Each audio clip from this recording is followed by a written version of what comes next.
All right, folks, we are back. Dusty's in the dugout. In fact, he's on the screen with me. Want to make this happen again for another Tuesday. I'm back. Dusty's in the dugout. In fact, he's on the screen with me. Another Tuesday. Want to make this echo, but that's all right. Sorry. We do it like this, y'all. Every week, y'all. Every week. From the West Coast to the East Coast and everything between, folks. From Eve after dark to concerts in the park. You're live with your boy Lonzo, the Godfather of West Coast hip hop. My ride or die. My Tonto. My Robin. Because I think I'm still bad, man. We call him the Dusty one, y'all. Dusty, what up with you, Doc? You're most definitely still Batman. I'm dressed like Robin today with all the colors, man. How you doing, bro? Good, man. I can't complain about nothing. How you feeling? The chat room's in the house. Man, can't complain, man. It was beautiful weather, and then today it hit us again with the 90 degrees. Yeah, man. I had a hoodie on, walked outside like a melted shit.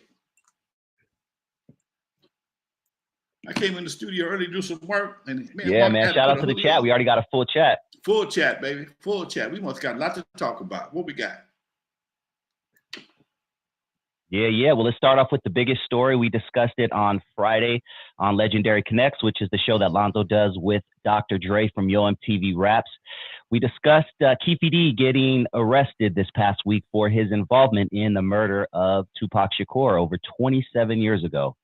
Now, before we jump into it and get, really deep into it, what were your first initial thoughts when you heard the news? He got to be the dumbest son of a bitch walking. You got to be the dumbest son of a bitch walking. In fact, I saw a video today. He was on Vlad TV talking shit. Vlad posed the question. Mike Tyson said he wanted 5 seconds with the murder of Tupac, and Keefe D says, all I need is one. Motherfucker. He said it. I'm looking at him. I'm like, man, are you just trying? You got somebody in jail you miss? Is there somebody in jail that you miss being with? Oh, man, come on, man. Dude, you better stick to fighting. Everybody want to be a killer. Man, dude, you're just burying yourself in front of the whole world. I ain't seen nobody yet say, I heard an interview today with Suge. Suge say, free Keefe D. But, man, other than that, dude, come on, man. Dude, you threw rocks at the penitentiary, made reservations for one, and at some point in time, I'm willing to bet you going to blame somebody else for your demise. That's how shit gets, that's what happens. You do all this talking, you write books. Rumor has it, allegedly, he got a pass because he's supposed to have colon cancer, okay? And I guess they gave him a pass, thought he was going to die. He beat the colon cancer. And I figured maybe... OG Steve, good looking out, brother. Always, baby, much love. And he must have thought he was invincible. And he thought he can write a book and tell all these stories and go on TV and go on all these podcasts, stick his chest out and claim he was in the... If you didn't pull the trigger, if you were in the car, you got an issue. Man, you supposed to have been out at the gambling table. Man, anything but in that car. Dude, come on, man. Like my man said, like I said, Keefe D, the D stands for dummy. Facts, dude, facts. Now, you mentioned him blaming someone else. The internet is already starting to do that. Vlad TV is getting a lot of backlash right now for his past interviews with Keefe D, as well as the Art of Dialogue. They are saying they are the reason, these platforms are the reason that Keefe D got arrested. What do you say, Lonzo, to people who are blaming Vlad TV and the Art of Dialogue instead of blaming Keefe D for answering the questions? Look, man, a man can ask you any question in the world. You have the option not to answer him. If he asks you a question, and it wasn't a trick question, it was point-blank questions, point-blank statements that were made, all you got to do is say, man, I don't want to get into that. I've done it with me and you. Dude, I'm not going in that. I'm not getting into that because I understand that some people are very sensitive about certain things, and I don't want to be caught out there thinking everything is hunky-dory and get caught up on the inside the head on some bullshit. You got a lot of fans out there that, oh man, I love so-and-so, I'll do anything for them. Nigga don't know who you don't know you exist, but will willing to die and kill for your ass. Nah, man. Certain shit you shouldn't answer, man. And you can't blame nobody else because it came out your mouth. Like I said, the situation I saw today, you talking to Vlad, and Flash said, Mike Tyson said, hey, we'd like to get 5 seconds with the man that killed Tupac. All I need is one. You know, talking to Mike Tyson, he needs to keep on boxing. Everybody want to be a killer. Oh, man, dude. Okay, all right. How that jumpsuit fit? Anyway. Yeah, mentioning Suge Knight earlier, he did have a call with TMZ earlier today. And he said, first off, that he was surprised that Keefe D was arrested for this. And secondly, he said something that goes against everything Keefe D has said and others have investigated. But he said that Orlando Anderson was not the one that pulled the trigger. They're insinuating that the other gentleman, Big Dre, who was a member of the Southside Compton Crips, is the one who pulled the trigger that night. So I don't know. That was interesting. So Suge, like you said, he said free Keefe D. I guess they went to school together. Yeah. Something like they play football together. According to the interview, they play football together. I mean, you know, dude, look, man. If dude want to put some helium in his chest and blow his chest up to where he can, you know, be a part of one of the most notorious deaths in hip hop, and you don't have to, dude, that's an illness, man. If the man that's in the car said you wasn't in the car, but I'm in the car, get a nigga the gun. I'm mad Puffy ain't give us no money. Huh? So, I mean, come on, dude. Come on. Yeah. D stands for dummy. Do you think Keefe's going to go down for this, or do you think he'll somehow wiggle his way out of it? I don't know, man. He got enough evidence. I mean, if they have a jury trial, and if he ain't got a bunch of homeboys on the jury, he got problems. If he ain't got a bunch of homies from the hood on the jury, too many white folks, black folks got him convicted. Ice-T said the same thing. Man, this dude is an idiot. He's an idiot. 27 years, and you finally talked your way in the penitentiary. Come on, man. Trying to be a badass. And so many people, man, and so many people want to be relevant for the wrong reasons. And that ain't one of the good reasons you want to be relevant for. And we are correct in saying he had an old ass computer, right? Like, he still had a computer from the late 90s or something. Yeah, you talking about 386, man. DOS 98 or something. Yeah, the Doogie Howser computer. Yeah, you can't. That motherfucker, the screen about this wide, about this thick. The screen this thick, green screen. Ain't no color in that motherfucker yet. It's green. You got to type in the damn commands. Come on, man. Windows didn't come out to 98. So yeah, man. That's the kind of shit we're dealing with these days. But that's one of the problems we have in the hip hop and even in the gang world. You got cats that want to hold on to reputations for a lot longer than you valid, man. You know, yeah, you did some stuff. You may have done stuff in the 80s and maybe the 2000s, but at some point in time, you got to redirect yourself and come up with another reason to be relevant, man. You can't hold on to gang-related relevance forever. You got to let that go at some point in time, man. Baseball players retire from baseball. Baddest baseball, football, baddest sports players in the world retire, move on to go do something else, become sportscasters, pitchmen, whatever the case may be. But somebody to hold on to something that long for 27 years and wait till now you're going to get your ring? No, man, that don't make no sense. OG Steve, I see you, baby. Much love to you. Yeah, thanks again. He said, Dusty, did Lonzo hear about that girl Meatball? OG Steve and I were talking online about Philadelphia last week, Lonzo, where they were doing a lot of looting. And you had a couple of our people from the Niggaverse that went viral. Meatball was this chick from Philadelphia. Did you see those videos of her? I saw, but I didn't get a chance to read. I scrolled through them, didn't know what they were talking about, kept going. What happened? Yeah. She's basically an embarrassment. So she got arrested for the videos that she took, and now she's crying victim. But she was antagonizing things, and it was just a really. That's the one that got her ass whooped. Help me out, OG Steve. Is that the one that got her ass whooped? Because I'm not too hip to the situation either. I just remember seeing the videos and thinking, "Damn, dude, this is." And then seeing the looting in the back, I was like, "Yeah, this is the Niggaverse. This is the Niggaverse." One of them chicks I saw stole on a guy, and he clocked the shit out of her. She got mad because nobody came to her rescue. She was all up in the dude's face, and I think she hit him first. She hit him a couple of times. He gave her a good one. The next thing I know, she had a fight with Mike Tyson. Nobody stopped to help me. You asked for that ass whooping. He gave it to you. What you mean to do? You know, that right to do. I hate to see anybody get taken Derek says Puffy is next. Oh, go ahead. Keep going. I hate to see anybody, especially a woman, get jumped on. But sometimes women play the victim card. I watched a white girl today on YouTube or Facebook, whatever. Stating this brother's face. This brother did everything he could.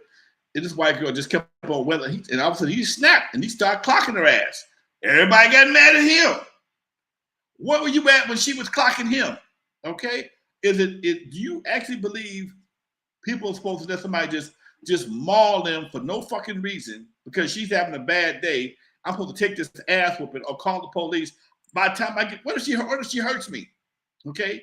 What you gonna do then? Are you gonna do a slap her on the goddamn wrist, let her go home? If I put some on her real good, she ain't gonna have that. We won't have that problem no more. What's up, Craig? I see you, Doc. Skateland USA. You know what, Craig? I was meaning to call you, man. Shout out to Mr. Skateland USA. I was looking at Facebook the other day, and they got a thing saying I'm so Compton. And they said, yeah, Skateland was right there where Amazon and UPS was. No, it was not. That was the Brickyard. I don't understand. How can you be so Compton and not know where the Brickyard is? Not know the Skateland and Doodles was right next to each other on the east side of Central, not the west side of Central. And the Brickyard is where UPS and Amazon is right now. But you know, I'm so Compton. I remember when Doodles was right there where Amazon used to be. No, you lying. You ain't from Compton. Anyway.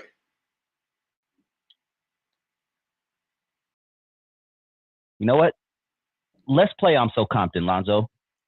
And I'm going to post this in that group because I'm part of that group also, and I enjoy a lot of the content that they put out there. But I want to play I'm So Compton with Lonzo. I'm obviously not from Compton, so I can't play, but I'm So Compton, Lonzo. Give me an I'm So Compton that you're so Compton that I'm so break Compton. it down. I'm so Compton. You know, black businesses, whatever. I'm so Compton. I used to fucking the Compton Drive-In.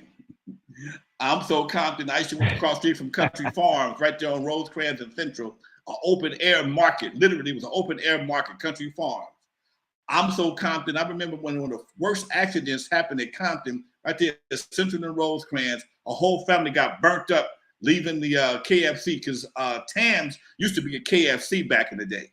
Okay, one of the first KFC we ever went to, and to go to that KFC on a Friday or Saturday night was a major treat. That's what my daddy got paid. I'm so Compton. I remember partying in the lobby at Golden Bird on El Segundo and Central. It was like a goddamn party every Friday night. It take 25 minutes to cook chicken, and they got it backed up like a son of a gun. And you can't eat. What you gonna do? They got a jukebox. Folks start partying. Talking about parking lot pimping. Right there at Golden Bird, across the street from Centennial High School, where the Smart and Final is. Well, I'm sorry, what the 7-Eleven is right now. Yes. I'm so Compton. I worked at Rosecrans. I worked at the Kenny's on Rosecrans and Central. Yes, sold shoes for them in 3 years. I'm so Compton. I remember going to Newberry's on Sunday, and I'm so Compton. I remember going to Thrifty's right there on Rosecrans and Central, and a single scoop of ice cream was a nickel, a double scoop was a dime. Okay, I'm so Compton. I used to love Holly's Barbecue in the doggone plaza right next door to Benson's Men's Store. Yes, I'm that Compton. I'm so Compton. Yes, I'm so Compton. I remember Sad Sacks on Compton Boulevard. You don't know nothing about Sad Sacks. Sad Sack was like a Western surplus. It was an Army surplus store on Compton Boulevard. My dad used to go there all the time. And I loved that place. It was always tore up. It was had boxes and boxes of Army surplus shit in there. I mean, Army fatigues and helmets and boots, all kind of shit. My man would go there all the time. What he would buy, I don't know. But we'd go there on a regular basis. I see you, Martin. Much love to you, Doc. Thank you very much. I'm so Compton. I remember when Compton was cool.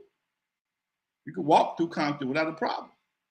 I'm so Compton. I remember Compton was cool. Walking through the hood, walking through Poinsettia Block, going to my girlfriend's house. She lived off of Mayo and Long Beach Boulevard. The bus stop running at Alameda. You had to walk over there. She lived right off of, right before you got to Alondra. So I had to walk from Compton Boulevard and Alameda through the neighborhood, take a little shortcut, cross Long Beach Boulevard, and go to her house right there on Mayo. And we would pop lock in the backyard. So at least I was trying to learn how to pop lock.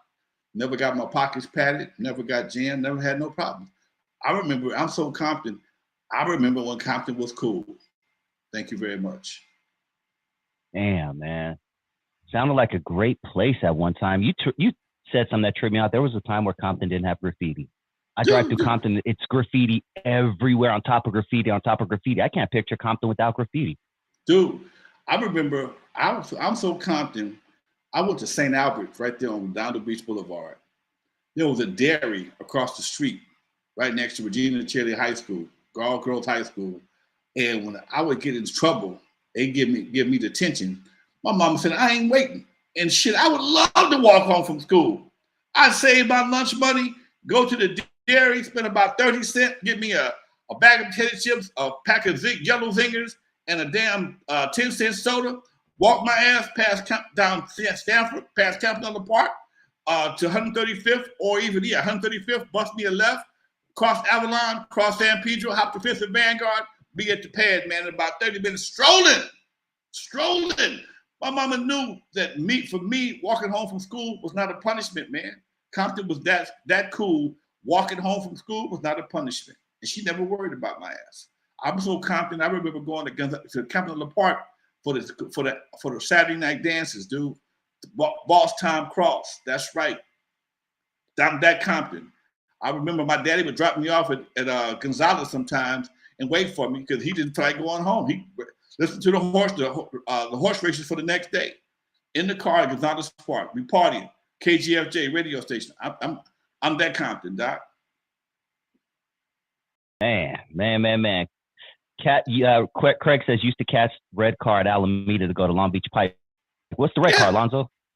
Red car was like a trolley.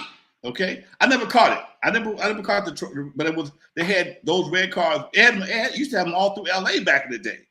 There, if you look at some parts of LA, there's still tracks in the ground. The Central red car, and all that, yeah. It's like almost like San Francisco.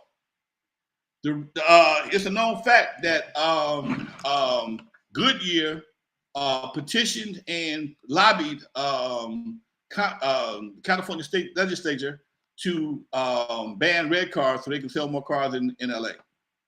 I'm so Compton. I remember wasn't no 91 freeway, wasn't no 105 freeway. Only way you got to the beach or to the Pike was Long Beach Boulevard. That's it. Okay. And the 710 has always been a pain in the ass. My old man would take, me and my partners, well, as kids, my old man would take us to the Pike. We go up Artesia, bust that right, come on down Long Beach Boulevard. I'm so Compton. Almost every lot on Compton was a used car lot. Okay? Every car. I mean, if you roll down Compton Boulevard, Long Beach Boulevard at nighttime, it was lit up because every lot had lots. I mean, had lights on them, and to show off all these cars, just like these used car lots, man. 65 Chevys, 64 Chevys, Mustangs. They was on the lot back then, dude. That's how Compton I am, Doc. That's real talk. When you were younger, did your parents have to venture out of Compton much, or were they able to get their groceries in Compton, your school clothes in Compton, like everything, where they didn't even have to? Everything we did was in Compton. Like I said, I went to St. Albert, went to the Catholic school. They had Sears and Roebuck on Long Beach Boulevard, sold uniforms, and they had another uniform spot on Compton Boulevard. The phone bill was paid at Pacific Bell right there across Santa Fe on Compton Boulevard. We stood in line to pay the phone bill back there. There wasn't no online shit. You had to go, if you got your shit turned off, you had to go down there with cash or money order. Fuck a check, okay? Because people playing games back then and stand in line and wait to pay your phone bill, okay? The gas bill was on Bullis. Gas bill was on Bullis. Phone bill was on Pacific. And we shopped at Thrifty's, Newberry's, and my mama used to buy her meat from the meat man, Mr. Sanders, who was the Doug Sanders, who was the city treasurer for years, and his son took over because me and his son went to St. Albert together. That's how far back I go in this shit. Yeah, everything was in Compton, Doc. That's why that's probably why I'm the way I'm. I didn't do shit in LA back then. Even my school, although it was in LA County, it was Compton Unified School District. That was Vanguard. I didn't go to LA. I didn't do anything in LA regularly until I got to high school in Gardena. That's when I got introduced to Gardena a little bit more. My dad moved to Gardena. When did the swap meet come around? Swap meet came around in, man, I think the late 70s, early 80s, because I was selling records. I think I was selling records to the swap meet. It was early 80s. Had to be like 79, man, because I was selling records to the swap meet in 79, if I'm mistaken. The Long Beach swap meet came out like 79 or early 80. I want to say I was selling to Mr. Park at the swap meet from Record Shack, but I can't sweat it out with that. So yeah, but it was definitely okay. Oh, wait. Definitely early 80s, because my cousin Philip Bailey, him and Reggie Sr., they were all a part of the security team for the swap meet back in the day, because swap meet was hot. Swap meet was hot because everybody need draws. Crips, Bloods, 1983. Essays. Says 1983. Okay. 83, okay. So I wasn't selling swap records back then to him. I sold bootlegs to him. I didn't sell Record Shack. That's what it was. But yeah, the swap meet was hot back in the day. Crips, Bloods, Essays, White Boys, Samoans, everybody need draws. Everybody needs socks. The swap meet was the spot. At any given moment, the swap meet could go up. Any given moment. So they had on duty, off duty cops patrolling the swap meet the whole time the swap meet was open. 83. Yes, sir. Yeah, it was always like playing Russian roulette going to the swap meet, especially in the 90s when I was in high school. I remember that for sure. But it used to be a Sears before that, right? What do you remember about that Sears that was right there? The Sears was a spot. Christmas shopping, anything we needed. My mama had the Sears catalog. You get the Sears catalog, man. You a kid. I want that. And most times we got the shit. I don't have them horror stories as a kid, man. My folks wasn't rich by no means. My old man was a hustler. He made sure we got what we wanted, and his line was, "You're gonna have everything you need and most of what you want." Because I didn't have shit when I came up, so that's what his thing was. You're gonna give everything you need and most of what you want. Bicycles, skates, whatever we wanted. I don't have no stories about lights being off and no water and no food. No, can't say that, dude. I can't say that. But Sears used to scare the shit out of me, okay? Because Sears has, right now, even in Walmart, as a kid, this shit was terrifying. They have a basement. A lot of stuff was being sold in the basement. And they have this what I thought at that time was a very, very steep driveway leading under the basement. The loading dock was in the basement. And if you picked up anything from Sears or any big items, they made you go to the loading dock. I mean, I would have nightmares about that shit, okay, as a kid. Because it seemed like it was so fucking deep. And even back then, I remember going to do my show, Issues in the Hood, at the cable station right next door to Sears, to the swap meet. Sometimes it would flood. It was like a damn swimming pool down there, dude. It would flood. They didn't have any drainage down there for that shit. And sometimes that shit would be flooded, and it damn near be overflow the loading dock. But yeah, I got serious Sears and Roebuck, and Compton swap meet stories, man. Damn, you know anything about this, Lonzo? Miami 808 says Sears scared me as a kid too because of that kid that was kidnapped and beheaded, Adam Walsh. That was the guy that started America's Most Wanted, right? Yeah, I don't remember that one. Did that happen in Compton? I don't know.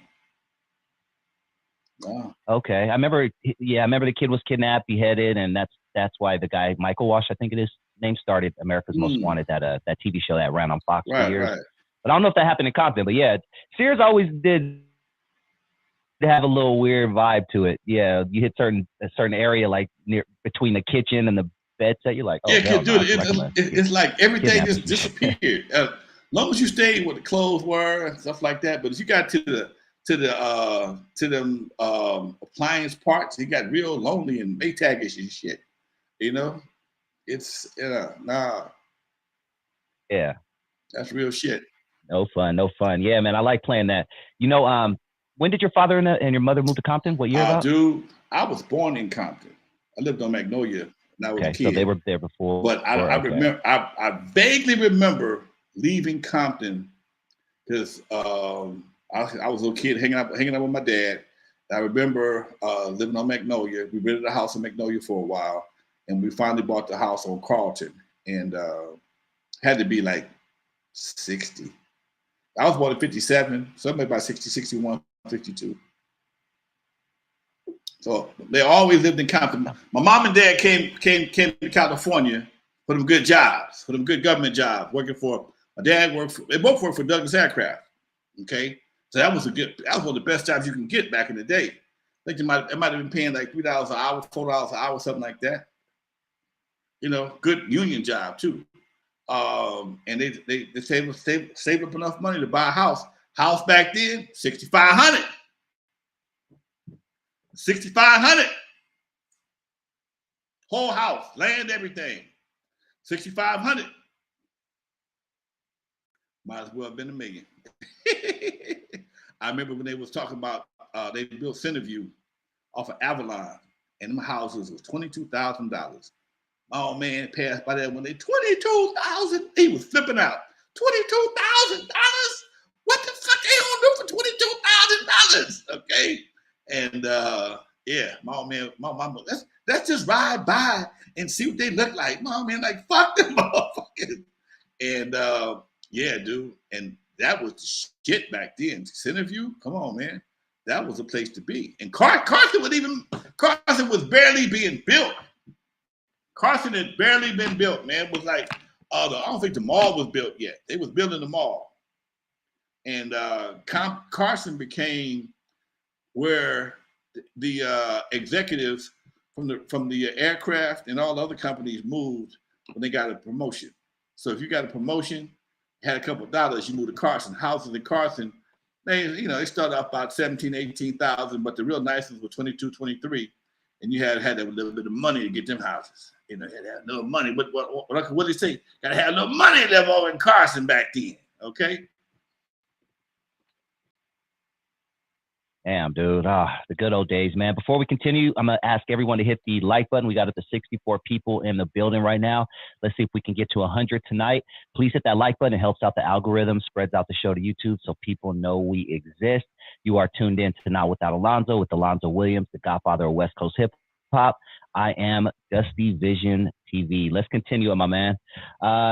Just a few days ago, LA County enacted a very controversial law and policy, the zero bail policy. I'm pretty sure you've heard about it over the last few days. It just went into effect a couple of nights ago, meaning if one commits a misdemeanor or a nonviolent felony, they will be released pending trial.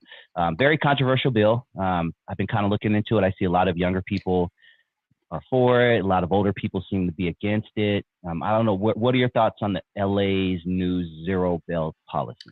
You know, I always thought it was kind of foul for somebody to lose everything they got by going to jail or by being accused of something, and maybe get a DA reject or lose your house, apartment, car, whatever. You've been in jail 3 or 4 months. Come out, everything you got is gone because you couldn't come up with $10,000 on $100,000 bill or whatever the case may be. And you got people who have generations who don't own no property. And if you don't have no property or a cool ass bail bondsman or somebody with a stack of money, you're not going nowhere. But on the same token, I think it's kind of as the kids would say, make me feel some kind of way. Somebody do something, steal some shit, and get a ticket. That just don't feel right, man. It seems like it's like catch and release. It's like that's what it's basically. Catch and release. You catch them and throw them back out to the streets. And I always thought, man, maybe you should get an ankle bracelet or something to do until you get a chance or you can't leave the house, or you can't do something until, go to work and come back home until because if you, in most cases, when you accused of doing something, you probably did it. Okay, I ain't saying everybody 100% wrong, but to have people under the impression that ain't nothing gonna happen, that's basically what they're saying in so many words. Ain't nothing gonna happen. Okay, so I can run up at these stores, steal what I want, anything under $1,000, I can run back out, and I can do it as long as I want to. Come on, man. That's the problem. You got folks that's like they've calculated the risk of going to jail, and now there is no risk. And if you do get caught, so fucking what? It's only, they're gonna catch me and release me. I'll be home before dinner. I'll be home before they miss me. They may give me a ticket and then take me to jail. Come on, man. Come on, dude. At least book them. At least take a picture of them on the street and send it to the booker or something, man. I was listening to some officers speak about the process, and they actually said it was too costly to process 100 people at a street takeover. Well, if they know that the numbers is what's going to determine how you enforce the law, well, they're gonna win every time. Meanwhile, the businessman is going to lose. They don't have a certain amount of clothes, a certain amount of items you can steal from when you go buy your supplies. I tell cats all the time I had in my club. When I went to the liquor supply today, the homie section for liquor, the homie section for free liquor was all gone. Everything I had to pay for, everything I had to pay for, you got to pay for it too. Oh man, you gonna look out for me? Dude, it ain't that kind of party. You in business, you got to survive. Okay? So the same thing when it comes to these folks. They don't have a certain amount of merchandise they can just throw away, okay? At the end of the day, well, and just write it off. Maybe they could write it off as theft, but still they paid for it, so they losing money on it. Bottom line, whether it's a watch or 99-cent store, they still losing money. Now, next thing is going to happen is people are going to probably file a lot of police reports or a lot of insurance claims, and they're going to start shutting stores down because nobody want to cover the stores in the city. We're looking at another. This is the same guy that was the DA for San Francisco. What did he involve in San Francisco? Gascon?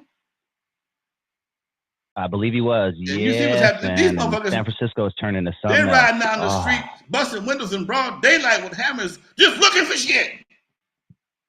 Just looking for shit. People are leaving their cars unlocked, windows down, just to keep a motherfucker from stealing breaking the windows. So the window business in San Francisco is booming. Okay, the window business in San Francisco is booming. They said $200,000 an hour with the merchandise that's stolen from cars. What's the damage is done per hour in San Francisco, people breaking in cars. And somebody would videotape just one guy go from car to car, even with the tinted windows like I have in my car. I got the limo tent. He face up in the window and he sees something, he's like, bam, hit it with the bright, and it climb through and be gone. Let me come outside, see somebody hang out the side of my car. Y'all gonna be doing a GoFundMe. My man said we're gonna be doing a GoFundMe. Marlon, free Lonzo, free Lonzo. Okay, yeah. Free Lonzo. That's funny, dude. You said it before, Lonzo. You said the laws are either too extreme or they too do it all lenient. the time, There's man. never a happy medium. They come with the cotton glove or the motherfucking steel toe boots. One or two, and then they do this cotton toe shit right now. This cotton bullshit right now. Then when they get tired of it, they come with some shit that's gonna be so fucking hard. By the time they come with it, so many cats ain't gonna get the memo, and a bunch of folks gonna get caught up on this new shit, not realizing that shit done changed. Okay, and it's gonna be a bunch of folks stuck in the prison industrial complex on some old shit, or they gonna fuck around and find a way to make this shit here multiply so bad that when you get caught again, bam, your ass looking at 3 to 5 or some shit like that. They'll do that shit. They'll do that shit in a minute. They'll fuck around and add this shit up, especially when you're over 18. Come on, man. Oh, you got caught here doing this, caught here. Okay, you got 5 years.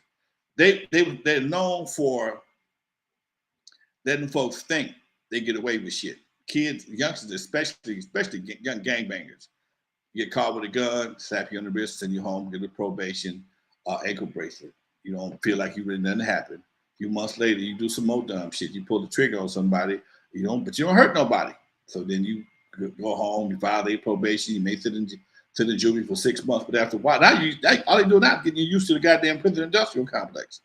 So you do something major, turn 18 years old, all that shit you did as a kid, gonna hop over that goddamn statute of limitations, jump on your ass, and now you fighting for looking at 15, 20 years on some bullshit. Trust me, they're not doing this shit for the hell of it. They're not playing. They're not just giving you all this rope for you to play hopscotch. You're gonna fuck around and hang yourselves. Yeah, that's facts. You've seen it before in your lifetime. The 3 strikes law and all that. All that shit, dude. But see, I'm a real OG, so I only got 14,000 followers so far. But let me talk about some. You go and get your money. You niggas, I'd be at 100,000 already.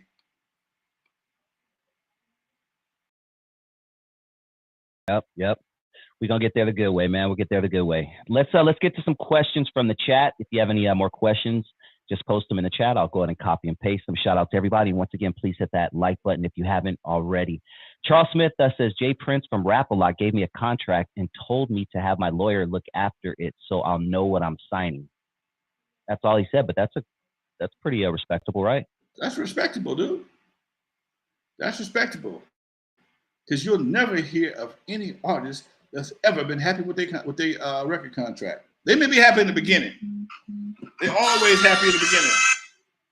They're always happy in the beginning. But when their asses mess around there in their third or fourth year, and all them diamonds and got a little cloudy and shit, and like I said back in the day, Jerry curls get dry, beepers turned off, all them low profile tires is flat. Now you wonder why you ain't no money back at your mama house. Yeah, it's a different game. Now you can't buy them. You can't buy an ounce. You got to go back to the eighth again. You got to shit change. You're back to boning them big girls again. Them cutie pies is gone. Oh man, that's facts. Listen up, kids. Listen up. Someone said, when was the last time you talked to Jerry Heller? Jerry Heller been dead 5-6 years, ain't he? Yeah, he's been dead. Yeah. No, I mean, I'm pretty sure they mean before he died. I talked to him maybe, I don't know, maybe 4 or 5 months before he passed. Okay. If Jerry Heller were alive today, what would he say about Lonzo Williams? He would thank me for doing the thing I did for Easy Street. He would love that. That would be. He would go and find some money to make this happen if he didn't pay for it himself. He would probably write a check for this shit himself. Okay. You know, he would do that. You know. He was a shrewd businessman, but he knew how to take care of people. Okay, you want to take care of people. So I know if this situation he was alive today, I probably send out. If not, he would send out this damn sponsorship package I got. I've been sending out all day long, and he's had one of his rich buddies sponsor this shit. Simple as that.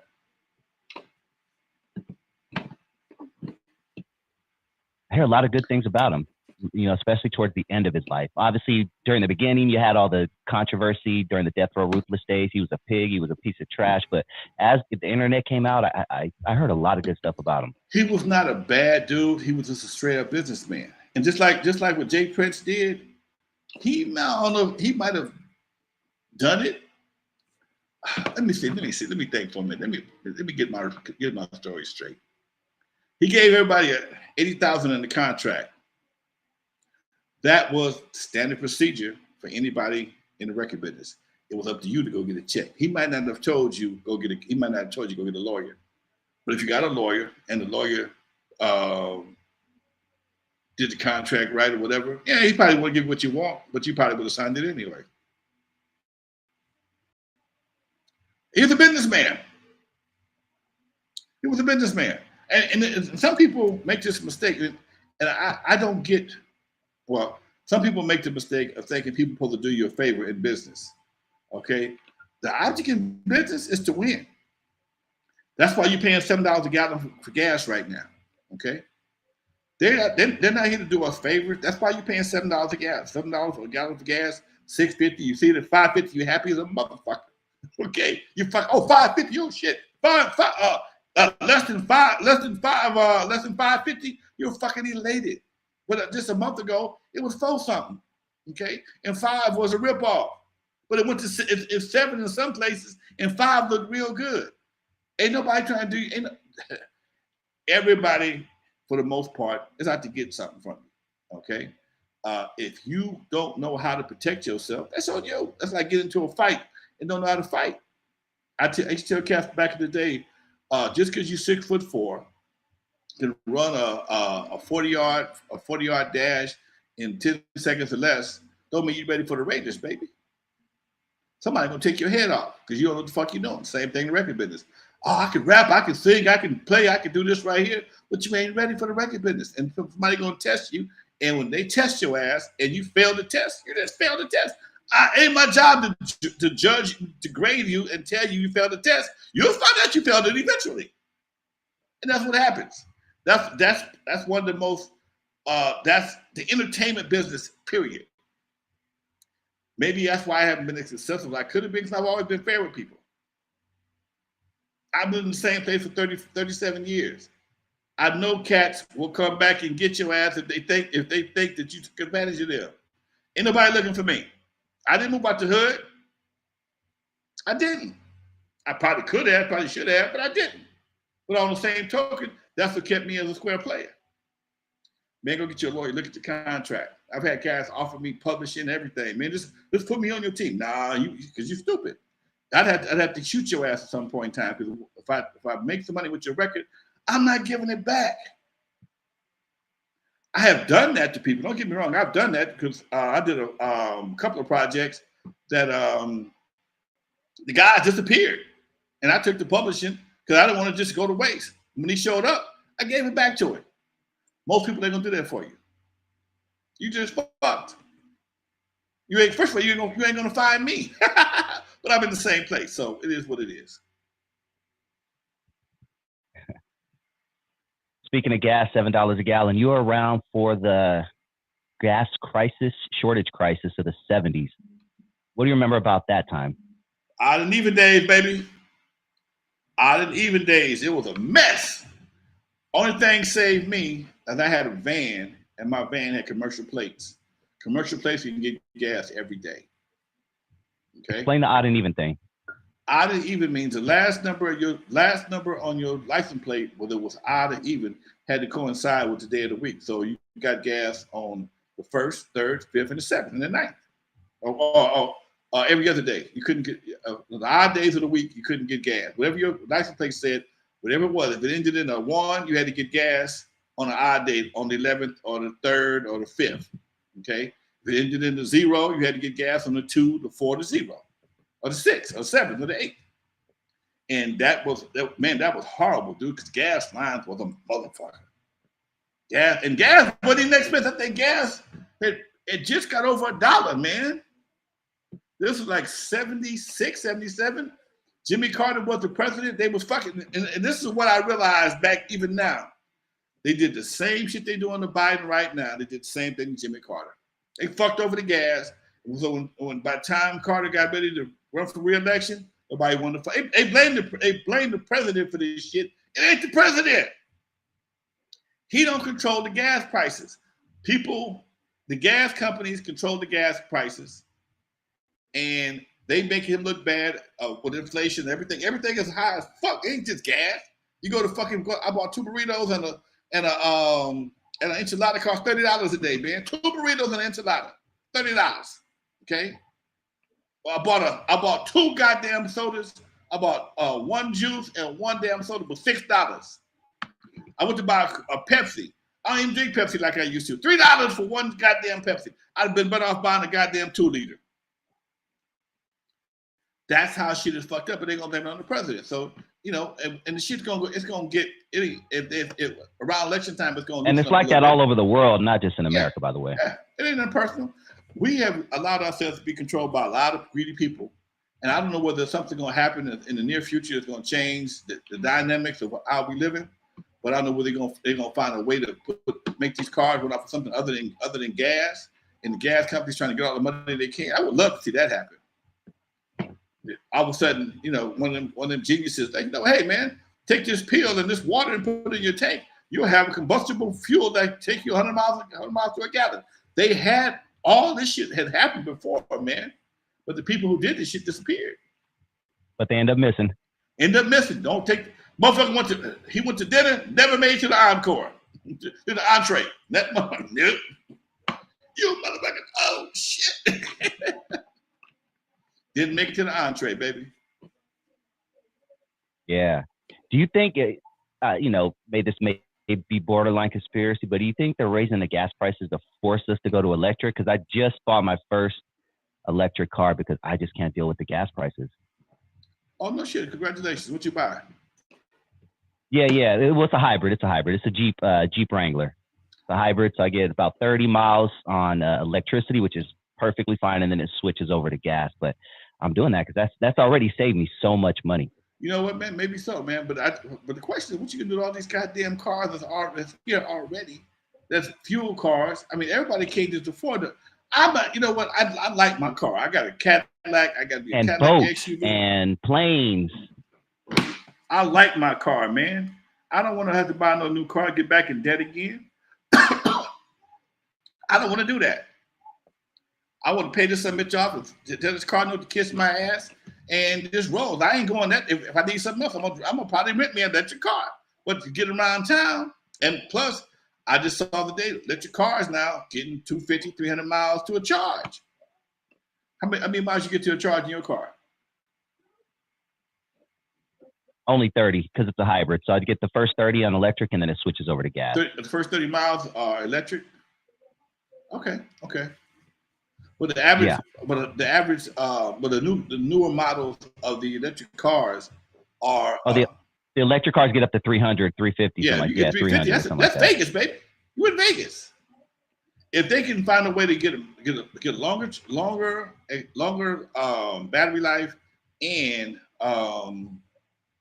faster charging, people would be a lot more apt to doing the shit. Anybody got an hour on the road? You're trying to travel across country, you got to post up for an hour and wait for other motherfuckers to charge. Come on, man. Niggas hate waiting at Costco. Shit. Oh, no. I've seen those lines. Here's the thing about Costco. I only buy gas from Costco. That line is long. Go in the morning, early as hell. I go all the time. Costco has 12 pumps. Yeah, I go to the one that has each one has three. Each item has 3 pumps. Okay, and these pumps are like NASCAR pumps. They get your ass through there. I don't know what they got. Them things supercharged. Man, you spend $75 in like 2 minutes. Okay, you out of there in 2-3 minutes at the most. $75 gone. Next, ain't no waiting. When you move out, they got enough room. Where as long as it's just cars and trucks, regular size cars and trucks, you in and out, man, in 3 to 5 minutes, Doc, you fill up and go. Yep. Man, let's keep it pushing. The STEM Radio had a question. He said, hey, Lonzo, have you ever tried to encourage Yella to put his book into audio format? I wish you would so I could read it. I told him. He's supposed to be doing it. I showed him what he had to do. He said he was going to buy the equipment. I said, when you go to a studio, spend about a week, take your time and do the shit. And my boy who did my book, he told me he'll help him edit it and make sure everything is straight. And he's supposed to be doing that shit 2 years ago.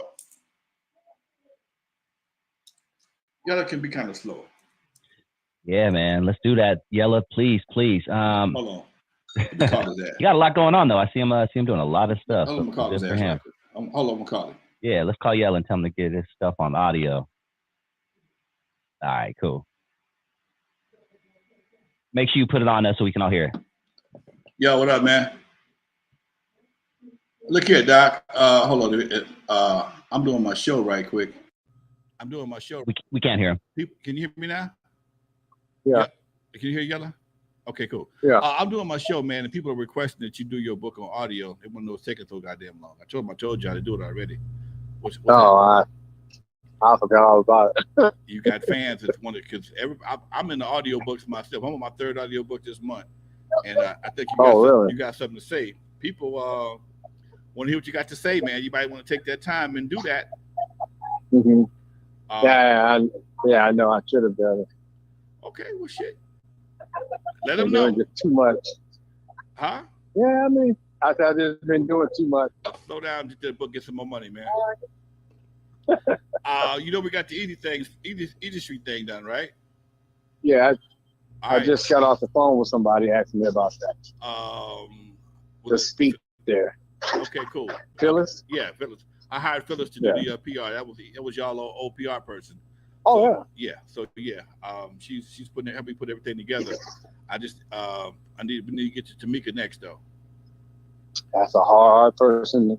I ain't seen her since the pandemic. All right, well, she definitely got an invitation, so that's one thing. I don't want to be said that she's not invited, but you know, we got to be able to contact her, get her an invitation. But yeah, all right, dude. I just want to tap in with you right quick, man, and let folks know that what's happening. All right, take it slow. Oh yeah, later. Okay, all right. Y'all heard it. There it is. Said a couple months. Let's see. All right. Now, you know what? I wonder what your thoughts are on this, Lonzo. Montana Max, Jay-Z is a billionaire, and he wouldn't loan his own cousin $4,800. I don't think everybody's worthy of getting my money just because I have it, but what are your thoughts on that, Lonzo? You know, that's one of the problems of being a billionaire is everybody think you got money to give away. Because 9 times out of 10, he ain't going to get it back. Because the same reason why people think he's old to give it to him is the same reason why they won't give it back to him. Why he got so much money, he ain't going to give it back. That's the problem. You know, and even with $1 billion, 4,800 is 4,800, Doc. Okay, you don't know what account that's coming from. That may be coming from a family account. You may have your money tied up in other interest-bearing situations. You don't want to break. I know it sounds 48. Come on, yeah, hey man, I can't speak for a multi-millionaire, multi-billionaire, but I do know I've known quite a few millionaires in my lifetime. And they ones for giving away money, especially if they know cousin, family, shit. They're the ones you ain't gonna see it back from, Doc. You can forget about it. And we don't know the story. We don't know if he's borrowed from him in the past. You know what I mean? Like, we don't know what to do. You don't know homeboy's relationship. He could be an ex-crackhead, got one of them crazy-ass crackhead ideas. I'm gonna make a worm machine, man. We're gonna sell worms on the internet. Like, you know, man, come on, man. You know, if it's going. And the next thing is it going to keep him, if you loan him for emergency, what happens next month? If you're trying to keep an apartment, how this going, you know, if I give you the money, am I giving you a Band-Aid or I'm giving you a bridge to success? Okay. Now, if you ask for a Band-Aid when your ass needs stitches, it's two different things. Okay. If you're looking for, if you got some lightweight bleeding going on, and this $4,800 Band-Aid is going to stop you, keep you alive, you can. I'm almost obligated. But if you just want it because you know I got it, don't mean that you're entitled to it. And that's what happens. People think of their family, you entitled to give them your money. They don't know your shit. Where was you when he was making this money? Did you ask for a job or did you ask for the money?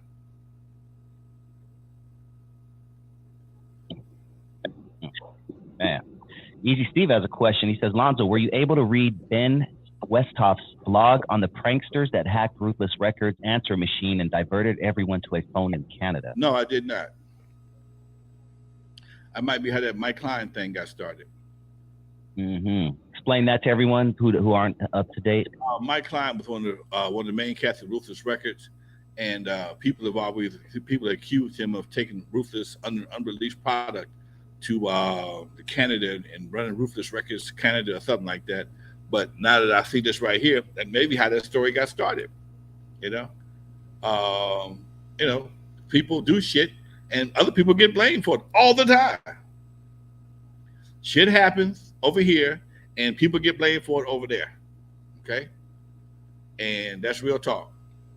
Yeah, and we have a great interview with Mike Klein right here on this channel. If you type in Lonzo Williams, Mike Klein, you will get to check it out. It's a very informative interview. And as far as I know, I think us and only one other person after us are the ones that officially have a Mike Klein interview on YouTube. Is that safe to say? Am I remembering correctly? Because he didn't really...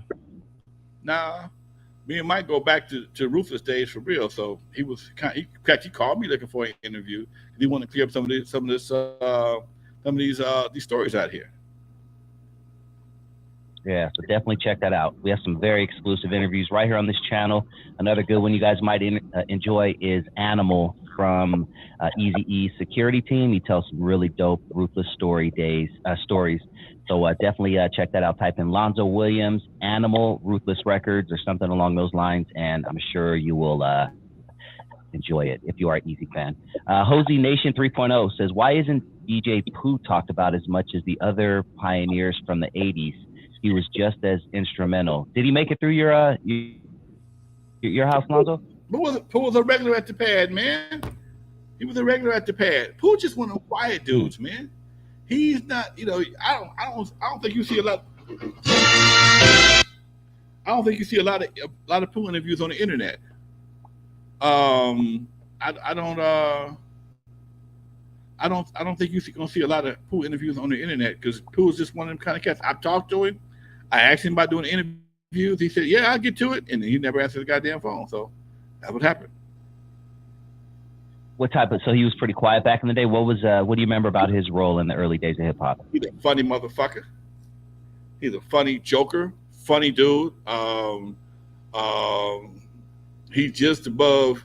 DJ Pooh had the hookup with St. Ives, the beer situation. He got everybody hooked up doing commercials. I wish I drank that shit. I could have got me a quarter right quick. Okay, he got everybody hooked up on the St. Ives. He had the St. Ives connection, and he made it happen. Yeah, you said he was a funny dude. That's probably why Ice Cube tapped him to help him write Friday. Right. Yeah, DJ Pooh, man, definitely a legend. Those St. Ives commercials were dope, and they probably sold so much St. Ives just in that little period of time, dude. I don't even know if St. Ives is still around. I think he did the music for it too, if I'm not mistaken. Yeah, of course he did. Yeah, he did the initial New York beat. The beat that ended up being New York. Biggie did a St. Ives commercial to it, but they ended up taking it and doing New York to that. Right. Okay. Yeah, Pooh is a legend when it comes to the beats, dude. Such a great producer. Yo, Steph, let's see. I did an interview with DOC, man. I forgot to push record, dude. Yeah. Probably one of the dopest interviews I did. I'm gonna hit him back up, but probably one of the dopest interviews I did was with the DOC, man. He talked about his alcohol problems, him having babies with Erykah Badu, how she changed his life, man. It was one of the dopest interviews I did. And we got to talking, man, and it was so we connected because we both Geminis. Geminis, we like that, and we got to talking, man. And what was an interview just became two dudes conversing because I didn't know I played such a big part in his career as well. And I'm like, huh? Yeah, man, but you did this, blah, blah, blah. I didn't know the nigga knew all that shit about me. And next thing I know, it was an hour and a half passed by, and I hadn't pushed fucking record. That hurt. That will never happen again, though, because now this shit now. Not only is Lonzo recording, but I'm recording on my end, so we got two recordings. Yes, it just automatically records. Every time I push go live, it automatically records. Yeah, man. Well, lastly, before we head out, Lonzo, Crazy Bone. Hold on, fellas. I'm doing my podcast right quick. Okay. Oh, okay. I'll call you later. Hey, fellas. Hold on, fellas. Tell them who you are right quick. Hi. Let her know she's live. She's live. Hey, Phyllis. This is Phyllis Pollock. She is the PR public relations person for Ruthless Records and now for the Compton Entertainment Chamber of Commerce, making it happen, helping us get everything together for this Easy Street celebration. I heard you just talked to DJ Yella. Yeah. He's all in, right? Yeah, he's all in. All right. Give me about 5 minutes. I'll be through with this interview here, and I'll call you right back. Okay. All right, bye-bye. Yes. Moving along. It's moving along. Love it. Love those phone calls, man. That's dope, dude. That's dope. I did get an inquiry from a couple of people who are interested in performing at the celebration. So I told them once we get closer to the date, we'll start setting up the details. And if it makes sense, it makes sense. So just letting you know, there's a lot of people out there. I hope we have a big turnout about media wise, and I'm glad you have a PR person, because I was shocked that we didn't have a big turnout at the city council. You know what, dude? That wasn't publicized, and I didn't want to scare the city. I didn't want to scare it, man. You know, that could have been intimidating. Good call. Actually, no, good call. Now, okay. Thinking back, you're right. Because if they said no, they would have burned that bitch down. One of the people I'm actually looking forward to see how they're gonna respond is a local distributor in Compton. One of the major distributors for Compton, Long Beach, is right there on Easy Street. Beauchamp Distributing. It's right there on the Easy Street on Santa Fe, though. It's on Santa Fe, right across the street from the DMV, and that's the other side of the train tracks that will become Easy Street. So we hit them up. So hopefully they'll respond and they'll contribute to the celebration for Easy Street, because it could be something big for them. Sometimes the synergy is there, but you don't know exactly how it's going to translate. But I think that could be a good look for them as well. So keep the fingers crossed. And I'll be taking pre-orders for the T-shirts in a couple of days, folks. We got the T-shirts, we got the prototypes ready to go. I just want to launch them in a couple of days. Who's my boy who's celebrating his birthday? We're gonna launch the T-shirts. Please feel free to do some pre-orders. Get your T-shirts early, folks. Help us get this thing. I want to make it right, man. I want to do it right. So I got plans for the LED screen stage, and also we're gonna broadcast it live on our Compton Entertainment channel for those who live outside of Compton and can't see it personally. So it will be a live situation. Got to make it happen, though, folks. So. Miss out a minute. We overdue, Doc. We passed out. Killed it, man. Yeah.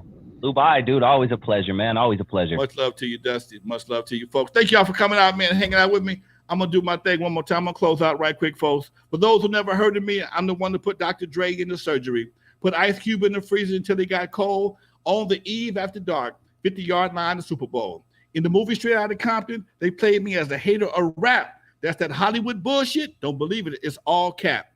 Most of y'all, my history is deeper than you will ever know. Just remember that NWA stands for Not Without Alonzo. Peace, y'all. We out of here.